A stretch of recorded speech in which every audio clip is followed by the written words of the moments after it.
श्री कृष्ण गोविंद हरे मुरारे, हे नाथ नारायण वासुदेव।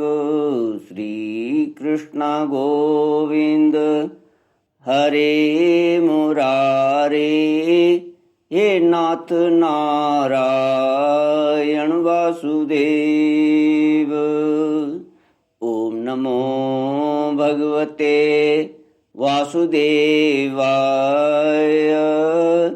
ओम नमो भगवते वासुदेवाय। कृष्णाय वासुदेवाय हरये परमात्मने प्रणतक्लेशनाशाय गोविन्दाय नमो नमः।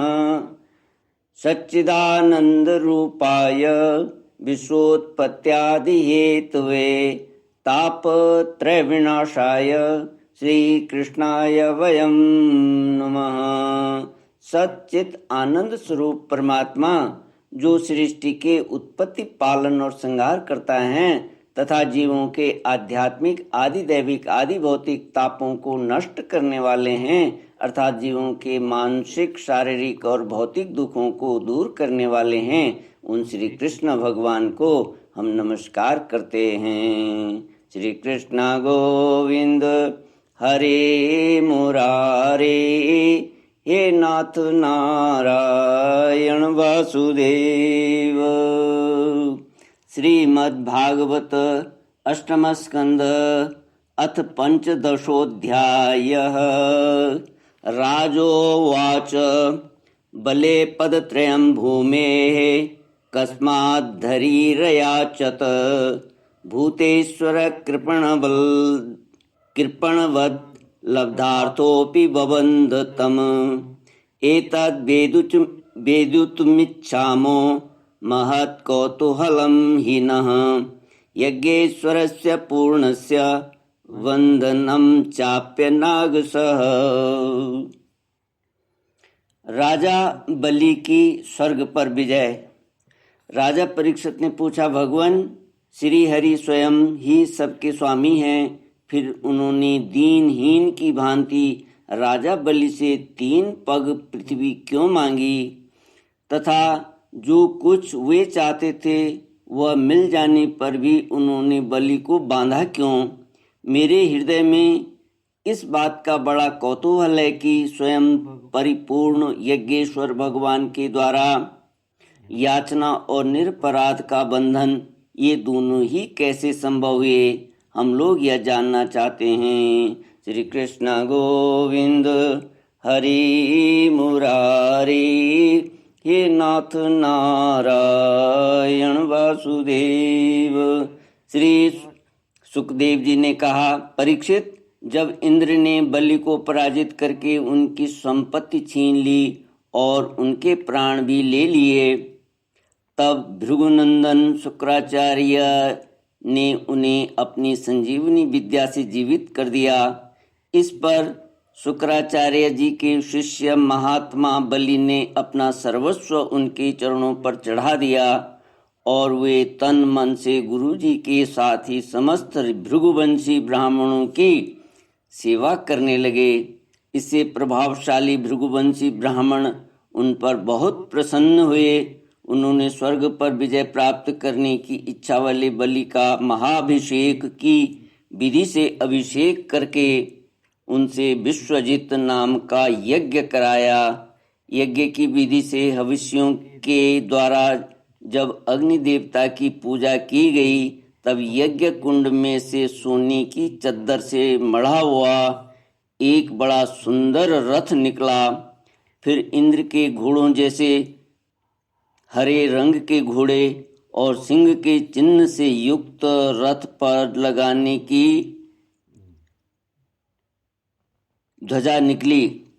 साथ ही सोने के पत्र से मढ़ा हुआ दिव्य धनुष, कभी खाली न होने वाले 2 अक्षय तरकस और दिव्य कवच भी प्रकट हुए।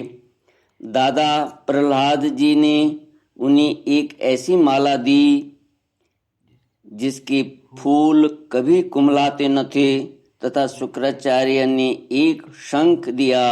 इस प्रकार ब्राह्मणों की कृपा से युद्ध की सामग्री प्राप्त करके उनके द्वारा स्वस्ति वाचन हो जाने पर राजा बलि ने उन ब्राह्मणों की प्रदक्षिणा की और नमस्कार किया। इसके बाद उन्होंने प्रहलाद जी से संभाषण करके उनके चरणों में नमस्कार किया। फिर वे भृगुवंशी ब्राह्मणों के दिए हुए दिव्य रथ पर सवार हुए। जब महारथी राजा बलि ने कवच धारण कर धनुष, तलवार, तरकस आदि शस्त्र ग्रहण कर लिए और दादा की दी हुई सुंदर माला धारण कर ली, तब उनकी बड़ी शोभा हुई। उनकी भुजाओं में सोने के बाजूबंद और कानों में मकराकृत कुंडल जगमगा रहे थे। उनके कारण रथ पर बैठे हुए वे ऐसे सुशोभित हो रहे थे मानो अग्निकुंड में अग्नि प्रज्वलित हो रही हो। उनके साथ उन्हीं के समान ऐश्वर्य, बल और विभूति वाले दैत्य सेनापति अपनी अपनी सेना लेकर हो लिए। ऐसा जान पड़ता था मानो वे आकाश को पी जाएंगे और अपने क्रोध भरे प्रज्वलित नेत्रों से समस्त दिशाओं को, क्षितिज को भस्म कर डालेंगे। राजा बलि ने इस बहुत बड़ी आसुरी सेना को लेकर उसका युद्ध के ढंग से संचालन किया तथा आकाश और अंतरिक्ष को कंपाते हुए सकल ऐश्वर्यों से परिपूर्ण इंद्रपुरी अमरावती पर चढ़ाई की। देवताओं की राजधानी अमरावती में बड़े सुंदर सुंदर नंदन वन आदि उद्यान और उपवन हैं। उन उद्यानों और उपवनों में पक्षियों के जोड़े चहकते रहते हैं। मधुलोभी भौरे मतवाले होकर गुनगुनाते रहते हैं। लाल लाल नए नए पत्तों, फलों और पुष्पों से कल्प वृक्षों की शाखाएं लदी रहती हैं। वहाँ के सरोवरों में हंस, सारस, चकवे और बतखों की भीड़ लगी रहती है। उन्हीं में देवताओं के द्वारा सम्मानित देवांगनाएं जल क्रीड़ा करती रहती हैं। ज्योतिर्मय आकाश गंगा ने खाई की भांति अमरावती को चारों ओर से घेर रखा है। उसके चारों ओर बहुत ऊंचा सोने का परकोटा बना हुआ है, जिसमें स्थान स्थान पर बड़ी बड़ी अटारियां बनी हुई हैं। सोने के किवाड़ द्वार द्वार पर लगे हुए हैं और स्फटिक मणि के गोपुर नगर के बाहरी फाटक हैं। उसमें अलग अलग बड़े बड़े राजमार्ग हैं। स्वयं विश्वकर्मा ने ही उस पुरी का निर्माण किया है। सभा के स्थान, खेल के चबूतरे और रथ चलने के बड़े बड़े मार्गों से वह शोभायमान है। 10 करोड़ विमान उसमें सर्वदा विद्यमान रहते हैं और मणियों के बड़े बड़े चौराहे एवं हीरे और मूंगे की वेदियां बनी हुई हैं। वहाँ की स्त्रियां सर्वदा 16 वर्ष की सी रहती हैं। उनका यौवन और सौंदर्य स्थिर रहता है। वे निर्मल वस्त्र पहनकर अपने रूप की छटा से इस प्रकार दीप्यमान होती है जैसे अपनी ज्वालाओं से अग्नि। देवांगनाओं के जूड़े से गिरे हुए नवीन सौगंधित पुष्पों की सुगंध लेकर वहाँ के मार्गों में मंद मंद हवा चलती रहती है। सुनहली खिड़कियों में से अगर की सुगंध से युक्त सफ़ेद धुआं निकल निकल कर वहाँ के मार्गों को ढक दिया करता है। उसी मार्ग से देवांगनाएं आती जाती हैं। स्थान स्थान पर मोतियों की झालरों से सजाए हुए चंदोवे तने रहते हैं। सोने की मणिमय पताकाएं फहराती रहती हैं। छज्जों पर अनेकों झंडियां लहराती रहती हैं। मोर, कबूतर और भौरे कलगान करते रहते हैं। देवांगनाओं के मधुर संगीत से वहाँ सदा ही मंगल छाया रहता है। मृदंग, शंख, नगारे, ढोल, वीणा, वंशी, मंजीरे और रिष्टियाँ बजती रहती हैं। गंधर्व बाजों के साथ गाया करते हैं और अप्सराएं नाचा करती हैं। इनसे अमरावती इतनी मनोहर जान पड़ती है मानो उसने अपनी छटा से छटा की अधिष्ठात्री देवी को भी जीत लिया हो है। उस पुरी में अधर्मी, दुष्ट, जीवद्रोही, ठग, मानी, कामी और लोभी नहीं जा सकते। जो इन दोषों से रहित है वे ही वहाँ जाते हैं। असुरों की सेना के स्वामी राजा बलि ने अपनी बहुत बड़ी सेना से बाहर की ओर सब ओर से अमरावती को घेर लिया और इंद्र पत्नियों के हृदय में भय का संचार करते हुए उन्होंने शुक्राचार्य जी के दिए हुए महान शंख को बजाया। उस शंख की ध्वनि सर्वत्र फैल गई। इंद्र ने देखा कि बलि ने युद्ध की बहुत बड़ी तैयारी की है, अतः सब देवताओं के साथ वे अपने गुरु बृहस्पति के पास गए और उनसे बोले, भगवान, मेरे पुराने शत्रु बलि ने इस बार युद्ध की बहुत बड़ी तैयारी की है। मुझे ऐसा जान पड़ता है कि हम लोग उनका सामना नहीं कर सकेंगे। पता नहीं किस शक्ति से इनकी इतनी बढ़ती हो गई है। मैं देखता हूँ कि इस समय बलि को कोई भी किसी प्रकार से रोक नहीं सकता। वे प्रलय की आग के समान बढ़ गए हैं और जान पड़ता है मुख से इस विश्व को पी जाएंगे, जीव से दसों दिशाओं को चाट जाएंगे और नेत्रों की ज्वाला से दिशाओं को भस्म कर देंगे। आप कृपा करके मुझे बतलाइए कि मेरे शत्रु की इतनी बढ़ती का जिसे किसी प्रकार भी दबाया नहीं जा सकता क्या कारण है। इसके शरीर, मन और इंद्रियों में इतना बल और इतना तेज कहाँ से आया कि इसने इतनी बड़ी तैयारी करके चढ़ाई की है। श्री कृष्ण गोविंद हरे मुरारे, हे नाथ नारायण वासुदेव।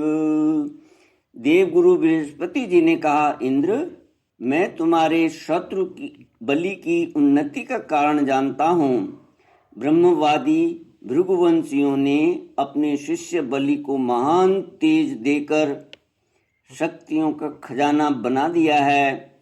सर्वशक्तिमान भगवान को छोड़कर तुम या तुम्हारे जैसा और कोई भी बलि के सामने उसी प्रकार नहीं ठहर सकता जैसे काल के सामने प्राणी।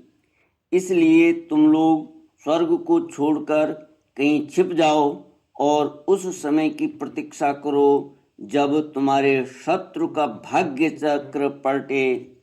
इस समय ब्राह्मणों के तेज से बलि की उत्तरोत्तर वृद्धि हो रही है। उसकी शक्ति बहुत बढ़ गई है। जब यह उन्हीं ब्राह्मणों का तिरस्कार करेगा तब अपने परिकर के साथ नष्ट हो जाएगा। बृहस्पति जी देवताओं के समस्त स्वार्थ और परमार्थ के ज्ञाता थे।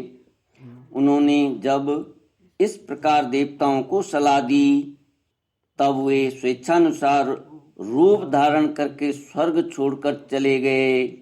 देवताओं के छिप जाने पर विरोचननंदन बलि ने अमरावतीपुरी पर अपना अधिकार कर लिया और फिर तीनों लोकों को जीत लिया। जब बलि विश्व विजयी हो गए तब शिष्य प्रेमी भृगुवंशियों ने अपने अनुगत शिष्य से 100 अश्वमेध यज्ञ करवाए। उन यज्ञों के प्रभाव से बलि की कीर्ति कौमुदी तीनों लोकों से बाहर भी 10 दिशाओं में फैल गई और वे नक्षत्रों के राजा चंद्रमा के समान शोभायमान हुए। ब्राह्मण देवताओं की कृपा से प्राप्त समृद्ध राज्य लक्ष्मी का वे बड़ी उदारता से उपभोग करने लगे और अपने को कृत्य सा मानने लगे। श्री कृष्ण गोविंद हरे मुरारे, हे नाथ नारायण वासुदेव। इति श्रीमद्भागवते महापुराणे पारमहंस्यां संहितायां अष्टमस्कन्धे पंचदशोऽध्यायः। ओम पूर्णमद पूर्णमिदं पूर्णात् पूर्णमुदच्यते पूर्णस्य पूर्णमादाय पूर्णमेवावशिष्यते। ओम शांति शांति शांति। हरि ओम श्री गुरुभ्यो नमः। हरि ओम।